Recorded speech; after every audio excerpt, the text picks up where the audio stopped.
கிறிஸ்துவுக்குள் பிரியமானவர்களே, இந்த அருமையான இந்த காலை நேரத்தின் ரேடியோ டைம் நிகழ்ச்சியின் மூலமாய் உங்களை சந்திப்பதில் நான் மிகுந்த மகிழ்ச்சி அடைகிறேன். உங்களை இந்த அதிகாலை ஆண்டவரின் பிரசனத்திற்கு அன்போடு கூட அழைக்கிறேன். கர்த்தருடைய சமூகம் உங்களை மறுரூபமாக்கட்டும். கர்த்தருடைய சமூகம் உங்கள் குறைவுகளை நிறைவாக்கட்டும். இயேசு கிறிஸ்துவின் நாமத்துகளை வாழ்த்தி வரவேற்கிறேன். ஒரு நல்ல பாடலை பாடி கர்த்தருடைய பிரசன்னத்திலே கடந்து சென்று தேவனுடைய வார்த்தைக்குள்ளாக, தியானத்துக்குள்ளாக கடந்து செல்வோம். இயேசு கிறிஸ்து நாமத்தினாலே இந்த காலை ஆராதனைக்கு வந்திருக்கிற சேனல் டிஜே நேயர்கள் ஒவ்வொருவரையும் நாங்கள் வரவேற்கிறோம். பாருங்கள், நாம் இந்த காலை வேளையில் தேவனை நாம் ஆராதிப்போம். ஹல்லேலூயா. எல்லாரும் கண்களை மூடி. Yes Lord. Oh, hallelujah, hallelujah. Thank you, Lord.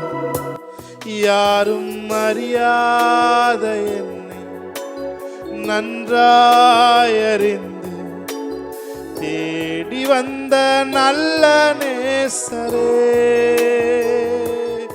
யாரும் அறியாத என்னை நன்றாய் அறிந்து தேடி வந்த நல்ல நேசரே, அழகான கண்கள் என்னை கண்டதாலே முடிந்ததென்று நினைத்த நான் உயிர் வாழ்கின்றேன். அழகான கண்கள் என்னை கண்டதாலே முடிந்ததென்று நினைத்த நான் உயிர் வாழ்கின்றேன்.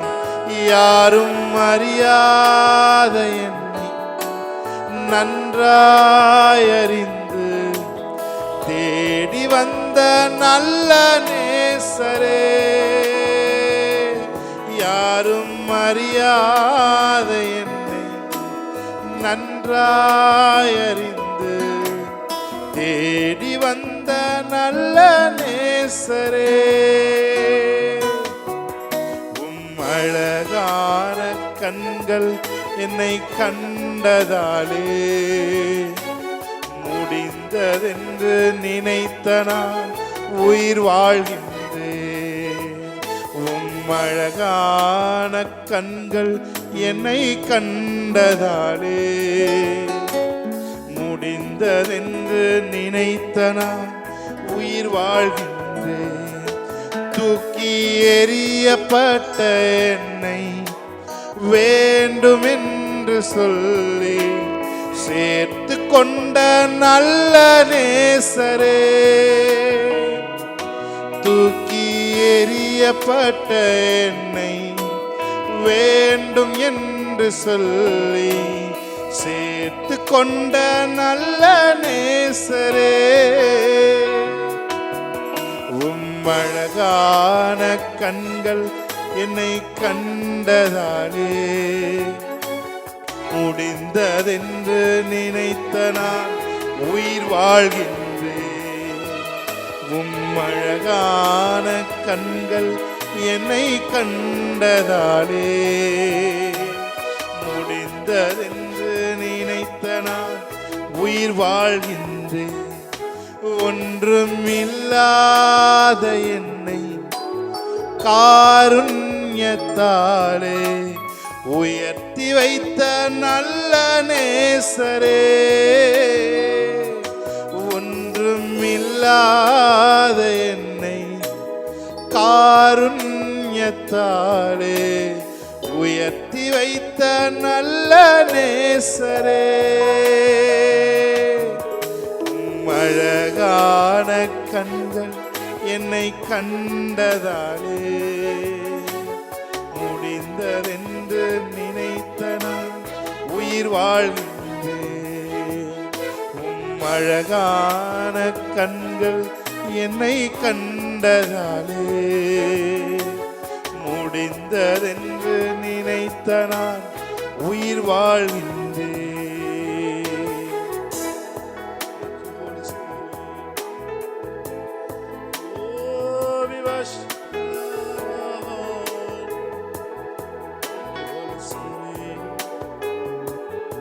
Thank you, Lord. We worship you, Lord. உம்மை ஆராதிக்கிறோம். சங்கீதம் 28. தாவீதின் சங்கீதம். என் கண்மலையாகிய கர்த்தாவே, உம்மை நோக்கி கூப்பிடுகிறேன். நீர் கேளாதவர் போல மௌனமாயிராதேயும். நீர் மௌனமாயிருந்தால் நான் குழியில் இறங்குகிறவர்களுக்கு ஒப்பாவேன். நான் உம்மை நோக்கி சத்தமிட்டு உம்முடைய பரிசுத்த சந்நிதிக்கு நேராக கையெடுக்கையில் என் விண்ணப்பங்களின் சத்தத்தை கேட்டருளும்.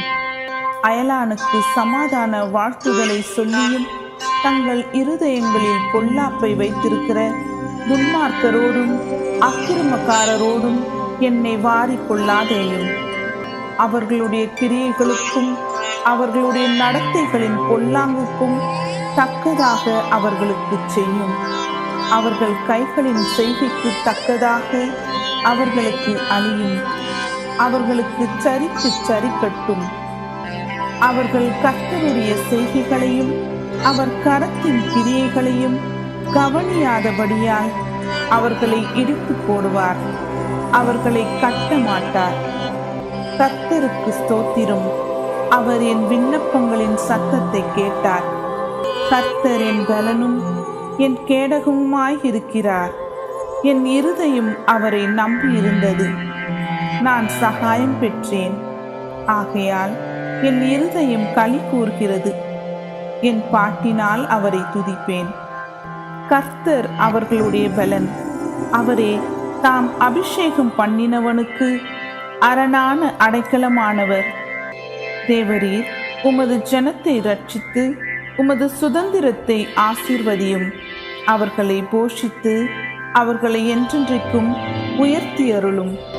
அன்பானவர்களே, இந்த சங்கீதம் 28ஆம் அதிகாரத்தை நாம் வாசிக்க கேட்டோம். இதில் என்னை தொட்ட ஒரு வசனத்தை உங்கள் மத்தியில் நான் பகிர்ந்து கொள்ள விரும்புகிறேன். அது சங்கீதம் 28 9வது வசனம். தேவரீர் உமது ஜனத்தை ரட்சித்து உமது சுதந்திரத்தை ஆசீர்வதியும். அவர்களை போஷித்து அவர்களை என்றென்றைக்கும் உயர்த்தி அருளும்.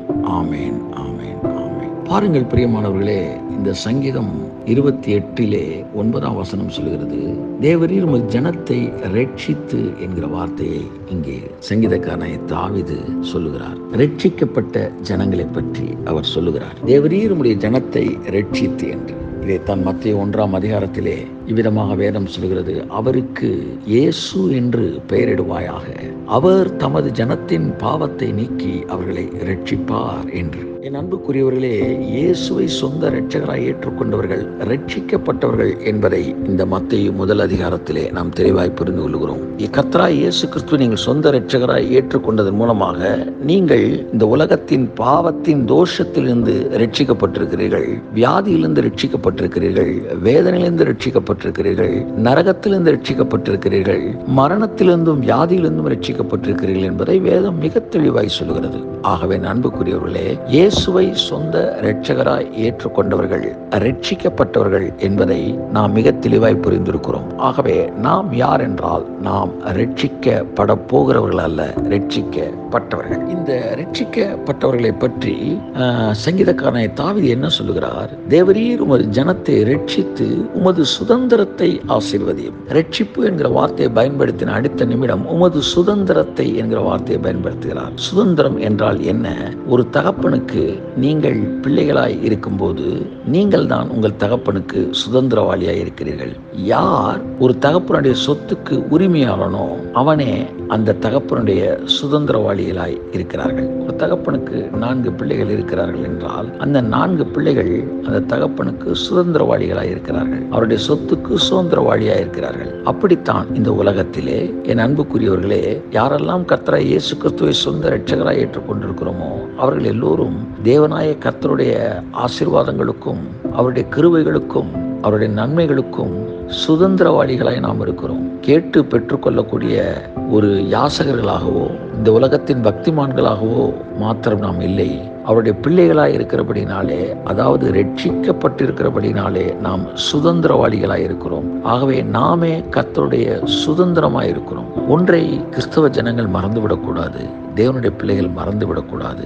நீங்கள் ரட்சிக்கப்பட்டு விட்டீர்கள், ஆனாலும் அவரிடத்திலிருந்து நாம் ஒவ்வொன்றாக கேட்டு பெற்றுக்கொள்ளக்கூடிய ஒரு பரிதாபமான நிலையில்தான் நாம் இருக்கிறோம் என்கிற மனநிலை இயேசுவின் நாமத்தில் மாறட்டும். அது நமக்குள்ளே ஏற்படுத்தப்பட்ட ஒரு பொய்யான மனநிலை. அந்த மனநிலையின் அடிப்படையிலே உங்களுக்கு ஏற்படுகிற பொய்யான உணர்வு, இது இரண்டும் தவறானது, வேதத்திற்கு புறம்பானது. அருமையான தேவனுடைய பிள்ளைகளே, நீங்கள் வெளியே நீங்கள் கடந்து செல்லும் போது உங்களுக்கான செலவிற்கான ஒரு பணத்தை நீங்கள் எடுத்து செல்ல வேண்டும். ஒரு 2000 ரூபாய் ஒரு நாள் காலையில் செல்கிறீர்கள், திரும்பி வருவதற்குள்ள உங்களுக்கு சில செலவினங்கள் இருக்கிறது, சில 100 ரூபாய்கள் உங்களுக்கு தேவைப்படுகிறது. அந்த நேரத்திலே நீங்கள் 2000 ரூபாய் எடுத்து உங்கள் பையிலே வைத்துக் கொள்கிறீர்கள். நீங்கள் வேறொரு வேலை செய்து கொண்டிருக்கும் போதே அந்த ரூபாயை எடுத்து உங்கள் பையில் வைத்தபடினால் ரூபாயை எடுத்து உங்கள் பையிலே வைத்ததை மறந்து விடுகிறீர்கள். எப்பொழுது நீங்கள் வைத்தீர்கள் என்பது உங்கள் ஞாபகத்தில் இல்லை, ஆனால் அது உங்கள் கைப்பையில் இருக்கிறது. ஆனால் போய் கொண்டிருக்கும் போது திடீரென உங்களுடைய சட்டை பையை தேடுகிறீர்கள், பணம் இல்லை என்ற உடனே பணம் எடுத்து வரவில்லை என்கிற மனநிலைக்குள்ளே கடந்து வருகிறீர்கள். அந்த நாள் முழுவதும் நீங்கள் உங்களுடைய இருசக்கர வாகனத்தில் சுற்றும் போது கையில் பணம் இல்லை என்கிற உணர்வோடே சுற்றி கொண்டிருக்கிறீர்கள். அந்த உணர்வு உங்களை ஆட்கொள்ளுகிறது. அந்த பணம் இல்லை என்பது பொய்யான தகவல் என்றாலும், பணம் உங்கள் கைப்பையில் இருக்கிறது என்பதை நீங்கள் மறந்து விட்டிருந்தாலும், உண்மை என்னவென்றால் பணம் இருக்கிறது என்பதுதான்.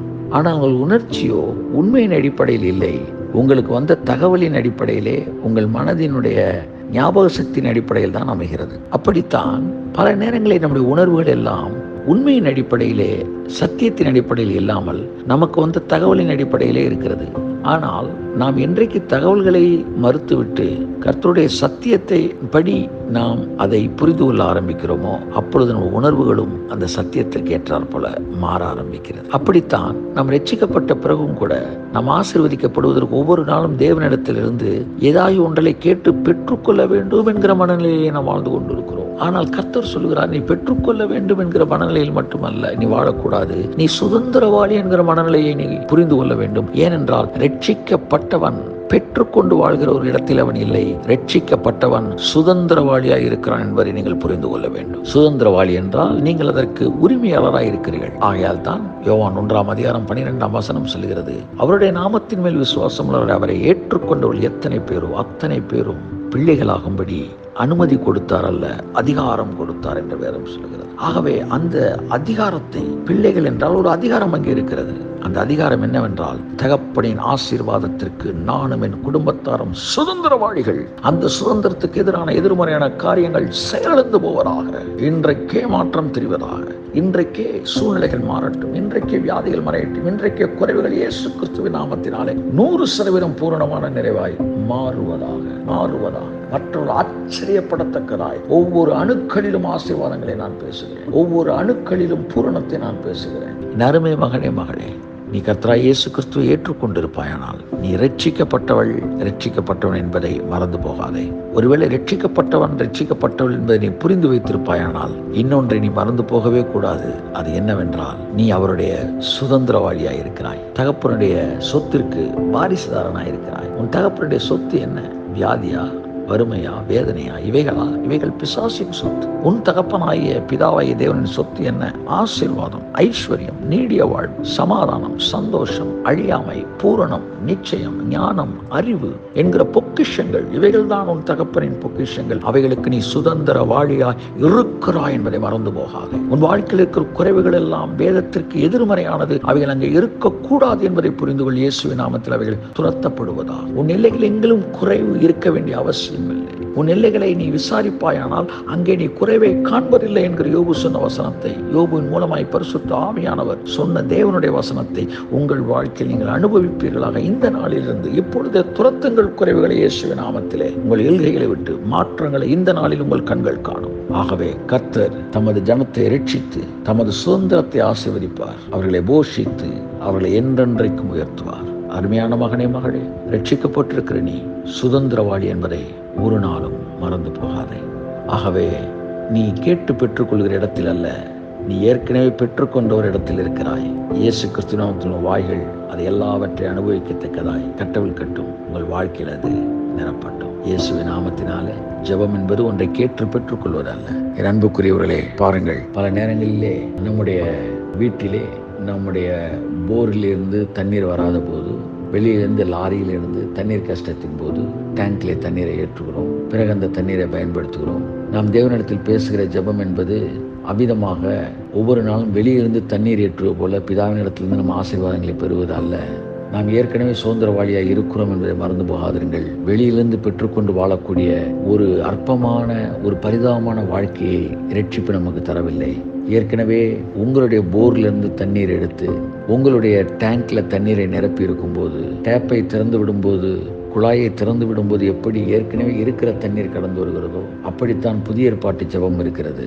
இது வெளியிலிருந்து தண்ணீர் ஏற்றுகிறது அல்ல ஜெபம். புதிய ஏற்பாட்டு ஜெபம், ரட்சிக்கப்பட்டவர்கள் ஜெபம் வெளியிலிருந்து தண்ணீர் ஏற்றுவது போல ஆசீர்வாதங்களை பெறுவதல்ல. டேங்கில் இருக்கிற தண்ணீரை வெளியே கொண்டு வருவதற்கு டேப்பை திறந்து விடுகிற, குழாயை திறந்து விடுகிறது எப்படி ஒரு செயலாக இருக்கிறதோ அப்படிதான் புதிய ஏற்பாட்டு ஜெபமாக இருக்கிறது. ஏற்கனவே உங்களுக்கு இருக்கிற சுதந்திரத்தை உங்கள் ஜெபத்தின் மூலமாய் கட்டவிழ்த்து விடுகிறீர்கள், கட்டவிழ்த்து விடுகிறீர்கள், கட்டவிழ்த்து விடுகிறீர்கள், கட்டவிழ்த்து விடுகிறீர்கள், கட்டவிழ்த்து விடுகிறீர்கள். இயேசுவின் நாமத்தினாலே 8 திக்கும் உங்களுக்கு நிறைவு உண்டாகட்டும், பூரணம் உண்டாகட்டும். ஆணி வாய்ந்த கருத்துக்களை தாழ்த்தி ஒப்புக் கொடுக்கிறேன். ஆகவே கர்த்தர் தாமே உங்களை, ரட்சிக்கப்பட்ட உங்களை, சுதந்திரமாகிய உங்களை என்னாலும் ஆசீர்வதித்து போஷித்து உயர்த்துவாராக. நறுமை மகனே, மகளே, நீங்கள் அவருடைய சுதந்திரம். ஆம், அவருடைய அழியாமை, அவருடைய சர்வ ஆசீர்வாதங்களுக்கும் சுதந்திரவாளியாக இருக்கிறீர்கள். காரணம், நீங்கள் ரட்சிக்கப்பட்டதன் மூலம் அவருக்கு பிள்ளைகளாய் மாறி இருக்கிறீர்கள்.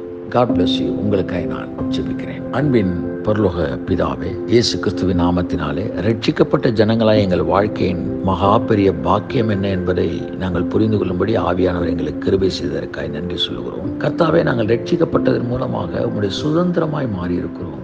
சுதந்திரம் என்றால் உம்முடைய வித்தாக நாங்கள் மாறி இருக்கிறோம். உம்முடைய சாயலாக நாங்கள் மாறி இருக்கிறோம்.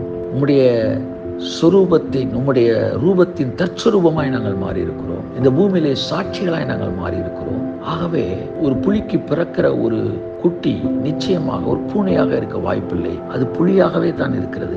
அப்படித்தான் ரட்சிக்கப்பட்டது நிமித்தம் உம்முடைய வித்து எங்களுக்குள்ளே வந்திருக்கிறபடியா அந்த வித்து உம்முடைய சாயலை, உம்முடைய நிறைவை, உம்முடைய ஆசீர்வாதத்தை, உம்முடைய சொத்தை எங்களுக்குள்ளே பிரதிபலிக்கக்கூடியதாக இருக்கிறது என்பதை நாங்கள் புரிந்து கொண்டோம். பிதாவே, இந்த கிருபையும் ஞானத்தையும் வெளிப்பாட்டையும் என் பிள்ளைகள் எல்லாருக்கும் தாரும். இந்த ரேடியோ டைம் நிகழ்ச்சியின் மூலமாக உலகமெங்கும் இணைக்கப்பட்டிருக்கிற பிள்ளைகளை நான் ஆசீர்வதிக்கிறேன். இவர்கள் வாழ்க்கை நிறைவாய் ஆசீர்வதிக்கப்படட்டும். இவர்கள் வாழ்க்கை பெருக்கத்துக்குள்ளாய் கடந்து வரட்டும். இவர்கள் தாங்கள் சுதந்திரம் என்பதை புரிந்து கொள்ளட்டும். கர்த்தாவே, உமக்கு அவர்கள் சுதந்திரமாய் இருக்கிறார்கள். ஆகவே உங்களுடைய எல்லா ஆசீர்வாதங்களுக்கு நாங்கள் பங்குதாரராக இருக்கிறபடினால் எங்கள் எல்கைகளிலே குறைவுகள் இருக்க முடியாது என்பதை எங்களுக்குள்ளே நீர் மிக மிக ஆழமாய் அழுத்தமாய் பதித்துக் கொண்டிருக்கிற காய் ஸ்தோத்திரம். அந்த எண்ணங்களின் ரிஃப்ளெக்ஷனாக ஒரு பெரிய விடுதலை எங்கள் எல்லைகளுக்கு உண்டாகி கொண்டிருக்கிறதற்காக ஸ்தோத்திரம். இனி என் வாசஸ்தலத்தை நாங்கள் கூர்ந்து விசாரித்தால் அதிலே குறைவை கூட நாங்கள் பார்ப்பதில்லை. இயேசு கிறிஸ்துவின் இரத்தத்தை எங்கும் தெளிக்கிறோம், தெளிக்கிறோம், தெளிக்கிறோம். அப்பா, சர்வ வல்லமையுள்ள இயேசு கிறிஸ்துவின் நாமத்தினாலே ரத்தம் தெளிக்கப்பட்டிருக்க நாங்கள் இந்த ஜனங்களை ஆசீர்வதிக்கிறோம். பெருக்கத்தை பேசுகிறேன், உயர்வை பேசுகிறேன்.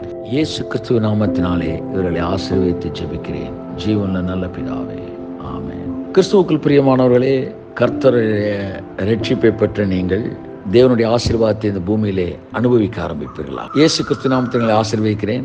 நாளை மறுபடியும் இதே நேரத்தில் இதே அளவரிசையில் உங்களை சந்திக்கிறேன். கர்த்தர் தாமே உங்களை ஆசீர்வதிப்பார். God bless you. எல்லாரும் கண்களை மூடி. Yes Lord.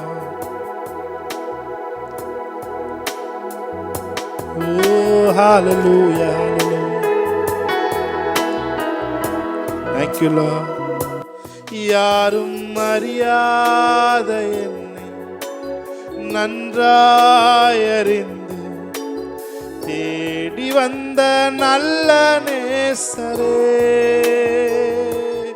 யாரும் அறியாத என்னை நன்றாயறிந்து தேடி வந்த நல்ல நேசரே, அழகான கண்கள் என்னை கண்டதாலே முடிந்ததென்று நினைத்த நான் உயிர் வாழ்கின்றேன். அழகான கண்கள் என்னை கண்டதாலே முடிந்ததென்று நினைத்த நான் உயிர் வாழ்கின்றேன். வாழ்கின்றேன். யாரும் அறியாத என்னை நன்றாய் அறிந்து தேடி வந்த நல்ல நேசரே, யாரும் அறியாத என்னை நன்றாய் அறிந்து தேடி வந்த நல்ல நேசரே,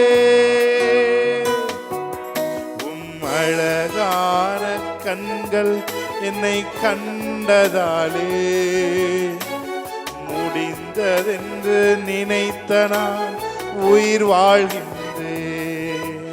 உம் அழகான கண்கள் என்னை கண்டதாலே முடிந்ததென்று நினைத்த நான் உயிர் வாழ்கின்றேன். தூக்கி எறியப்பட்ட என்னை வேண்டும் என்று சொல்லி சேர்த்து கொண்ட நல்ல நேசரே, தூக்கி எறியப்பட்ட என்னை வேண்டும் என்று சொல்லி சேர்த்து கொண்ட நல்ல நேசரே,